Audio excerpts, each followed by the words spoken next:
Hijo y del Espíritu Santo, enseñándoles que guarden todas las cosas que os he mandado. Y aquí yo estoy con vosotros todos los días, hasta el fin del mundo. Amén. Y quiero que escuchen Marcos 16:15. Y les dijo: id por todo el mundo y predicad el evangelio a toda criatura. A la acción de ir y predicar el evangelio se le conoce como evangelizar o evangelización. Entonces, a la acción de ir y predicar el evangelio se le conoce como evangelizar o evangelización. Mateo 28:19 y Marcos 16:15. Mateo 28:19 dice: por tanto, ir. Y Marcos 16:15, y les dijo: id. Id. La evangelización del mundo es un mandamiento dado a la iglesia por Cristo. Id es un mandamiento. Id es un mandamiento. Por tanto, id no es una opción. No es si puedo, si tengo deseos, si tengo tiempo. Es un mandamiento. Hay un mandamiento dado por Dios a sus hijos, a su iglesia, de vivir en santidad. ¿Cuántos dudan de ese mandamiento? ¿Cuántos creen que es opcional si se vive en santidad o no se vive en santidad ante Dios? ¿Verdad que no? Nadie duda de eso. Y todos nos esforzamos por vivir una vida agradable delante de Dios. Porque entendemos, tenemos claro que vivir en santidad es un mandamiento. Es un mandamiento. Pedro dice, ¿verdad?, en su primera carta: como hijos obedientes no os conforméis a los deseos que tenías estando en vuestra ignorancia, sino como aquel que nos llamó es santo. Sed también vosotros santos en toda vuestra manera de vivir, porque escrito está: sed santos porque yo soy santo. Es un mandamiento.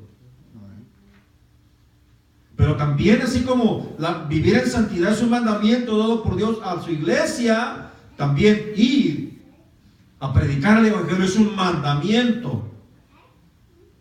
Y si usted no vive en santidad delante de Dios, usted está violando el mandamiento que Dios le dio.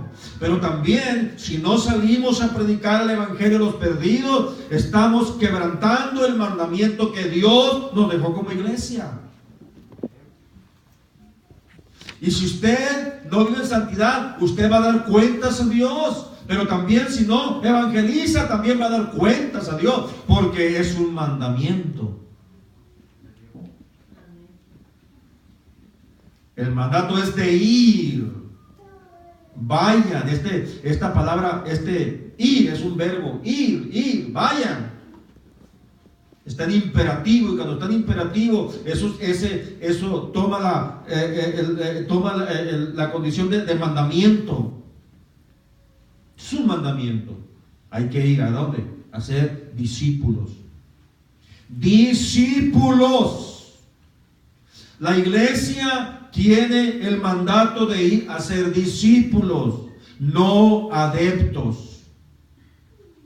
O sea, miembros. La iglesia no está mandada para que vaya a ser adeptos, un miembro nada más. Bueno, ya viene el domingo, se congregan los domingos. No, sino discípulos. Vayan y hagan discípulos. ¿Qué es un discípulo? Hablamos el otro día. Matetes, uno que aprende de su maestro. Nuestro maestro es Cristo. Uno que imita a su maestro, quiere ser como su maestro. Uno que obedece las enseñanzas de su maestro. Lo deja todo por seguir a su maestro. Vive para agradar a su maestro. Está comprometido con su maestro. Ese es un discípulo. Y el Señor como iglesia nos mandó a ser discípulos. Gente comprometida con Él y su palabra y su obra. Un adepto es el que solamente va y ocupa un lugar, se siente, escucha y se va. El Señor nos mandó a ser adeptos, no nos mandó a ser cristianos nominales de nombre, sino discípulos que aprendan la palabra de Dios y la vivan.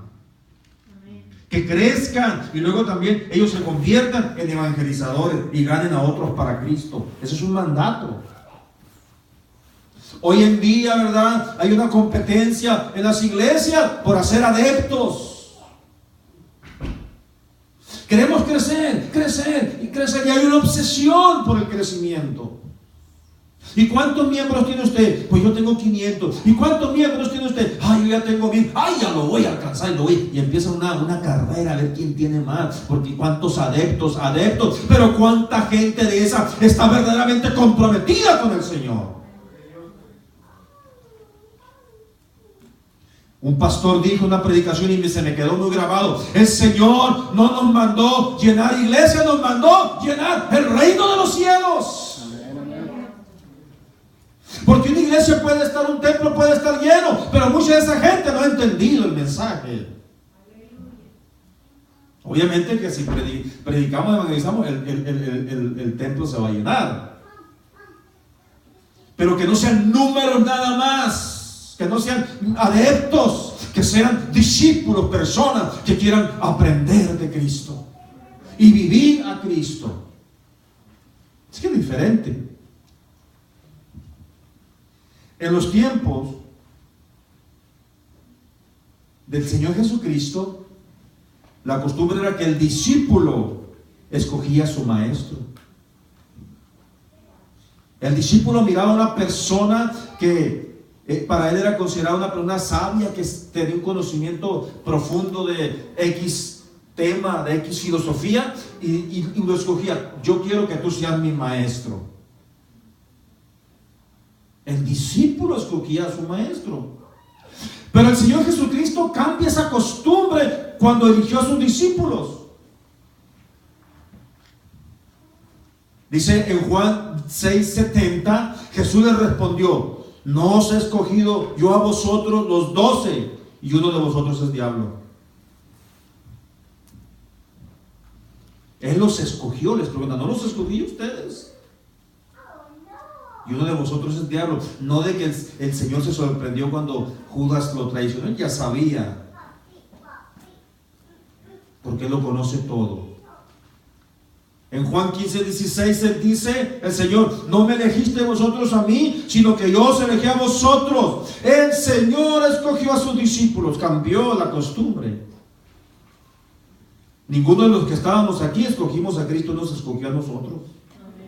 ¿Quién buscaba al Señor? Cuando alguien se pierde, ¿qué es lo que hacen? ¿Qué es lo que hacen con ese perdido? Hay que buscarlo,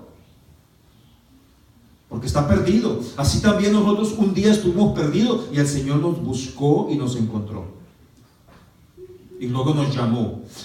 Nadie ha elegido al Señor. Él lo eligió, Él lo encontró.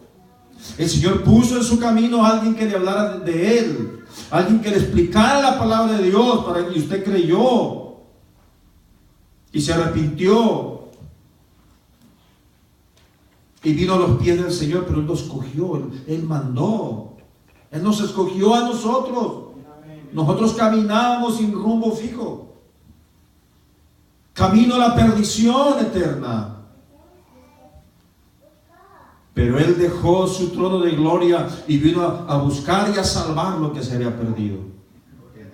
Y no me elegiste vosotros a mí, sino que yo os elegí a vosotros. Y os he puesto, ¿para qué? ¿Para qué nos llamó? ¿Para qué nos eligió? Para que vayáis y llevéis fruto, y vuestro fruto permanezca, para que todo lo que pides al Padre en mi nombre, Él os lo dé. Él nos escogió como para que fuéramos sus hijos, y luego nos dice: vayan, prediquen el Evangelio, produzcan fruto. Entonces, esa es la misión que tenemos como iglesia: la evangelización del mundo. Para eso el Señor nos ha llamado y nos ha dejado en este mundo para que lo evangelicemos. Si no cumplimos, hermanos, con el trabajo, entonces estamos descuidando el propósito por el cual estamos aquí. Yo los escogí para que crezcan, para que maduren y lleven fruto, y que vuestro fruto permanezca. Entonces nos eligió para que lleváramos fruto. ¿Se ha puesto usted a meditar cuánto fruto ha dado para el Señor? No nada más el ganar almas. El fruto de la santidad, el fruto de la paciencia, el fruto de la perseverancia, el fruto del compromiso con Él. ¿Qué fruto está dando? El fruto de ganar almas, obviamente. Yo sé que no todos tienen el don de evangelista. El que es evangelista se gana muchas almas. Pero si usted fue llamado por Dios, algo de fruto tiene que haber en su vida en cuanto a la evangelización. Por lo menos un higo. Cuando el Señor dice que fue a buscar fruto a la higuera, con un higo que hubiera tenido, cuando se hubiera quedado quizás no tan contento, pero no la hubiera maldecido. Fue a buscar un higo. Mira, no se encontré un higo, pero no encontró nada.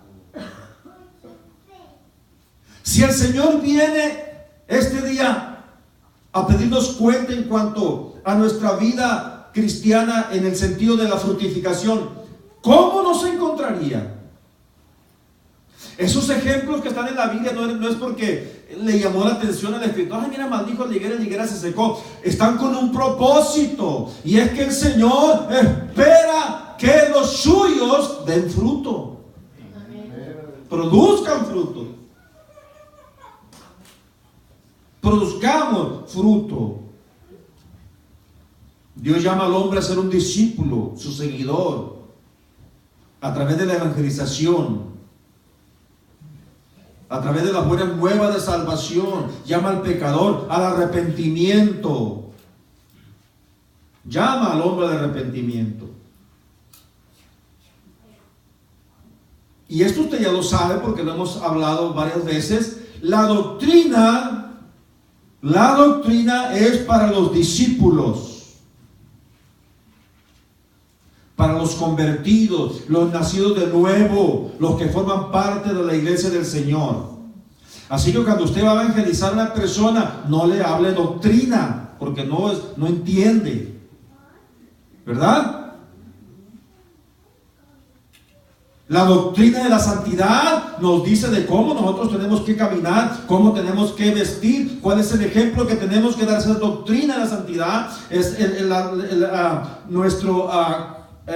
nuestro caminar con el Señor. Eso es para los que estamos convertidos, no es para una persona que no conoce de Dios. Pero muchas veces invertimos los papeles, queremos darle doctrina a los que no conocen de Dios. Oh, es que te tiene que quitar esto, pero pues la persona como no ha nacido de nuevo. Y le estamos dando algo que es solamente para los discípulos. Al que no es salvo hay que darle las buenas nuevas de salvación, que necesita de Cristo, que es pecador, que va camino a la condenación, pero que Cristo es el Salvador.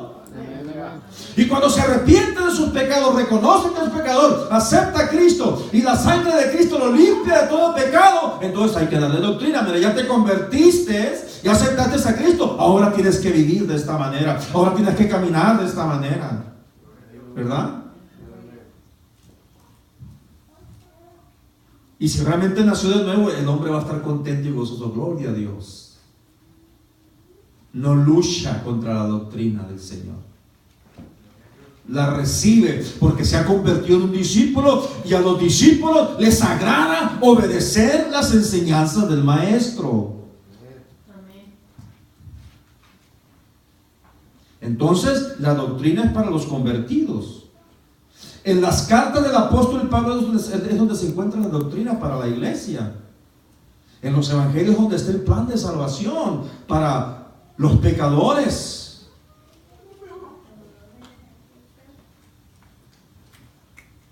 La iglesia tiene una doble tarea: evangelizar a los perdidos, los pecadores, los no salvos. Es la tarea que tiene, y la segunda es doctrinar a los creyentes.